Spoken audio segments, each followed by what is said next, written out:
Il y a maintenant 2 ans, j'ai commencé la série sur les signes astrologiques. Une série un peu culte parce que tout le monde l'a un peu fait. Mais pour autant, j'ai décidé de me lancer et de venir prêter ma patte à cette série que tout le monde connaît. Et aujourd'hui, après 2 ans, je termine enfin cette série avec quelques mésaventures comme toujours. Bienvenue dans cette vidéo pour le Sagittaire.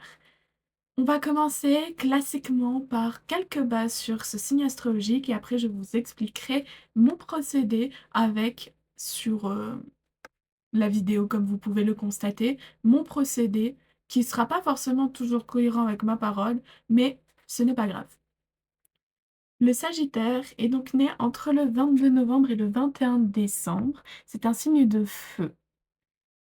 On a plusieurs mythes autour du Sagittaire et celui qui va m'intéresser aujourd'hui est le mythe de Chiron. Il s'agit d'un centaure immortel qui est insensible à la douleur. Un jour, il fut touché par une flèche de Hercule et ressentit une immense douleur. Il implora Zeus de le tuer, ce qu'il fit, et il en fit une constellation. Le Sagittaire aime voyager, improviser, les débats et les petits plaisirs de la vie. Par contre, il déteste les reproches, la routine et les gens fermés d'esprit. Il est généralement optimiste, aventurier et honnête. À partir de ces bases-là, j'ai commencé à rechercher comment retranscrire au mieux ce, ce signe, tout simplement.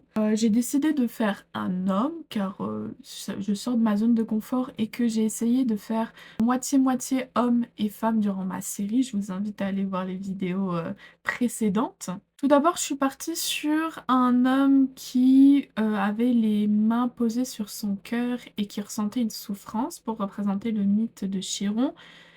Et finalement, l'idée me plaisait pas. Et je suis partie sur un homme qui regarde vers le ciel et qui se fait transpercer par plusieurs flèches.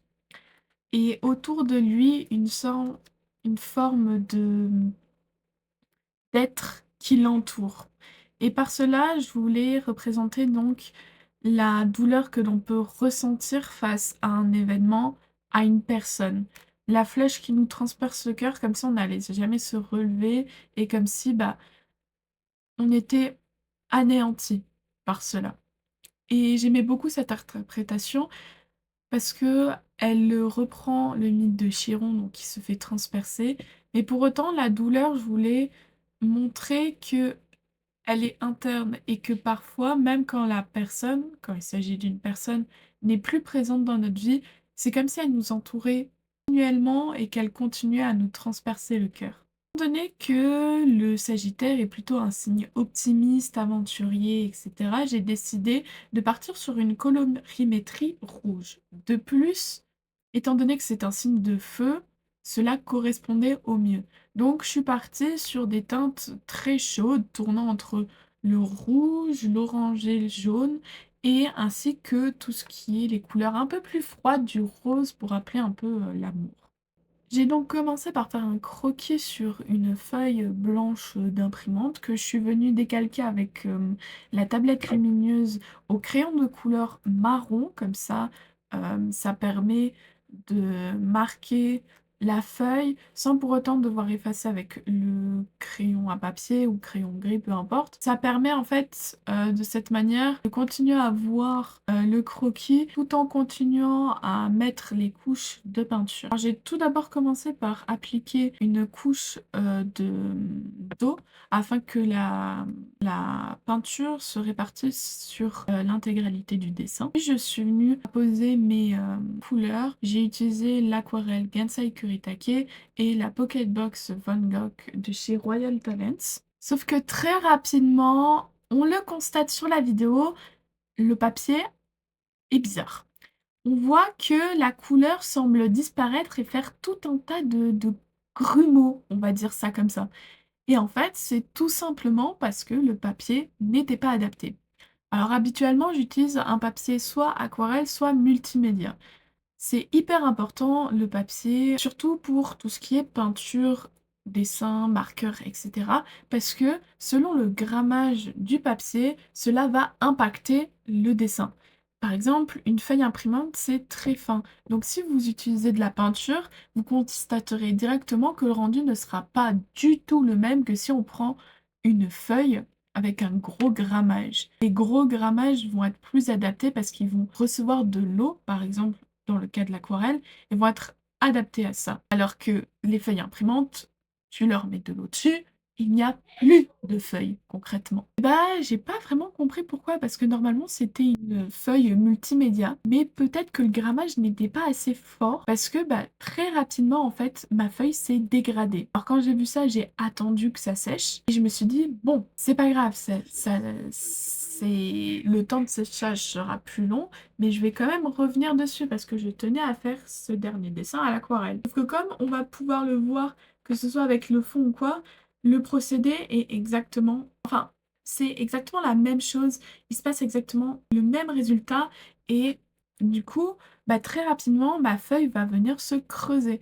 Donc le papier, en fait, il va tellement se dégrader qu'il va faire des sortes de boulettes de papier qui, quand l'aquarelle est sèche, je l'enlève, mais du coup, ça creuse le papier.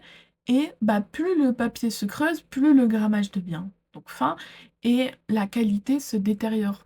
Donc au final, bah, mon dessin perd en qualité et bah, je vais le constater très rapidement. Ok, je vais vous expliquer le gros problème de l'illustration. Le papier. Le papier, bah, il convient pas à l'aquarelle. Et je l'ai dit plusieurs fois dans la vidéo si t'es arrivé jusque-là. Ce qui fait que ça, c'est le rendu sec. Alors de loin, ça se voit pas trop, mais quand on se rapproche, on voit que la feuille est abîmée. Les finitions que j'ai fait à l'acrylique passent pas trop, notamment là. On voit plus du tout le croquis, donc bah la main est sans doute incorrecte, celle-là aussi. Et on le voit bien, bah, les flèches dans le fond, bah, c'est pas très beau. Pour autant,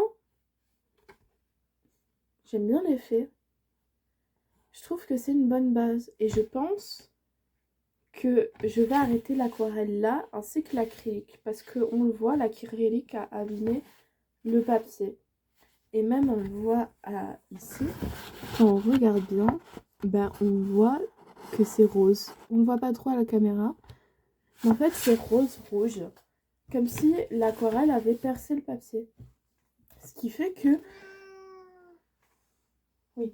Ce qui fait que si je repasse avec de l'eau dessus, ça va empirer les choses. Je peux pas rattraper cette peinture comme ça.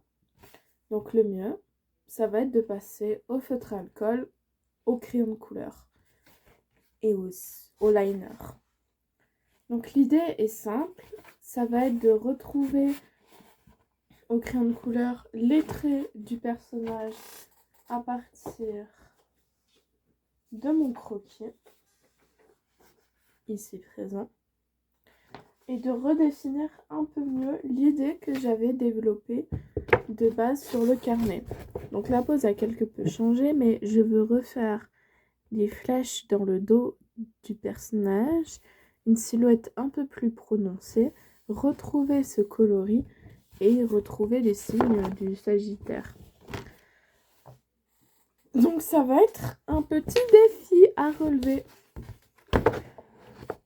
Décidément, je crois que sur aucun dessin, je n'ai pas eu une merde dans cette série. On va y arriver. J'ai attendu un long, mais vraiment un long moment que vraiment mon papier se reconstruise, entre guillemets. C'est-à-dire que j'entends par là que bah, j'attendais que le papier soit vraiment sec, qu'il absorbait toute l'eau pour venir au crayon de couleur. Alors très souvent, on associe le crayon de couleur avec l'aquarelle qui permet de rehausser les couleurs ou avec le marqueur et tout ça. C'est un médium assez mixte qui se mélange avec d'autres médiums, donc l'aquarelle, la peinture, etc. Et ici, bah, c'est ce que j'ai fait. Une fois que mon papier était entièrement sec, bah, je suis venue avec plein de teintes chaudes et que je suis venue appliquer. Alors que ce soit pour les flèches, pour le fond ou même pour la peau, pour marquer un peu plus. Ici, j'ai pas utilisé de liner, donc de contour avec un stylo. Je l'ai utilisé que les crayons. Vraiment, à partir de ce moment-là où je passe au crayon de couleur, je reviens plus dans les médiums type aquarelle, acrylique, etc. Parce que je savais que ça allait abîmer le papier. En utilisant du crayon de couleur, ça allait pas avoir le même impact parce que forcément, tu apposes une autre forme de colorimétrie. Donc, c'est pas du tout le bon terme, c'est le sel qui m'est venu. Tu apposes une autre forme, t'apportes pas de l'eau, t'apportes un grain et ça va pas détériorer la peinture. Donc, pour ça, pour le fond, je vais d'abord apposer la couleur complémentaire au rouge, qui est donc le vert, pour créer un sous-ton beaucoup plus foncé. Ça, c'est une technique que j'essaye d'expérimenter. C'est au lieu de rajouter par exemple du noir dans une couleur pour l'approfondir et l'assombrir, je vais utiliser sa couleur complémentaire, donc par exemple le rouge avec le vert, pour l'assombrir. Et honnêtement, bah, ça marche plutôt bien. Le fond se compose ainsi de deux façons. On a juste un dégradé allant donc sur les bords de l'illustration du foncé, et plus on se rapproche du centre, plus cela est clair, mais en même temps cela est un peu dilué avec donc le personnage qui est au centre et la forme que vous êtes en train de voir être constituée. Donc cet être que j'avais commencé à dessiner, j'ai voulu essayer de la faire assez abstraite pour pas qu'on reconnaisse l'être humain, pour pas montrer que c'était une douleur directement de l'être humain, mais d'un autre côté j'ai quand même fait des bras qui l'englobent pour représenter cette douleur qui peut nous encercler et on a la sensation qu'on est complètement enfermé dans elle et on n'arrive pas à s'en détacher et c'est comme si on sentait encore sa présence sur notre peau. C'est vraiment ça que je voulais détailler et je trouve que métaphoriquement j'ai plutôt bien réussi. Une fois cela fait, j'ai rajouté mes petites notes au Posca, mes petites touches dorées et le dessin était terminé. Je ne vous montre pas encore le résultat pour parler un tout petit peu, j'aime beaucoup parler et là en l'occurrence cette fin de série Astro, elle signifie beaucoup pour moi parce que c'est ma première série longue sur YouTube qui se termine et ça fait un peu bizarre parce que ces derniers temps il y a plein de trucs qui s'achèvent. Je viens de terminer le lycée, j'ai terminé l'un de mes plus gros projets personnels et même dans ma vie personnelle il y a des trucs qui se sont terminés et ça fait un cumulus énorme ces derniers temps et à la fois j'ai cette sensation nostalgique qui fait que je n'ai pas envie de passer à autre chose et en même temps j'ai l'impression que c'est l'accumulation qui me montre que il est temps d'évoluer. Je suis peut-être un peu trop métaphorique et j'aime un peu trop les interprétations, mais tout du moins, je suis très contente que ça y est, on passe à autre chose. J'ai prévu plein de nouvelles choses, de nouvelles séries pour mon aventure YouTube. J'espère être un peu plus régulière dans mes vidéos, pouvoir m'améliorer dans le montage, dans la façon de vous parler, de dialoguer. J'ai plein d'idées en tête et j'espère qu'elles se réaliseront. Si tu viens de découvrir ma chaîne, enfin par cette vidéo que tu es arrivé jusqu'au bout, n'hésite pas à aller voir les autres travaux que je fais, que ce soit sur TikTok, sur YouTube ou sur Instagram.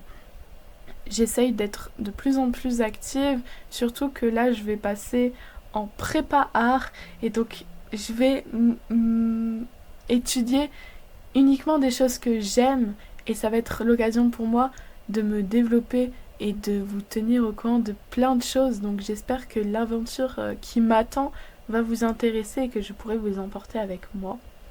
J'espère que cette vidéo vous aura plu. Je vous dis à la prochaine. Des poutous!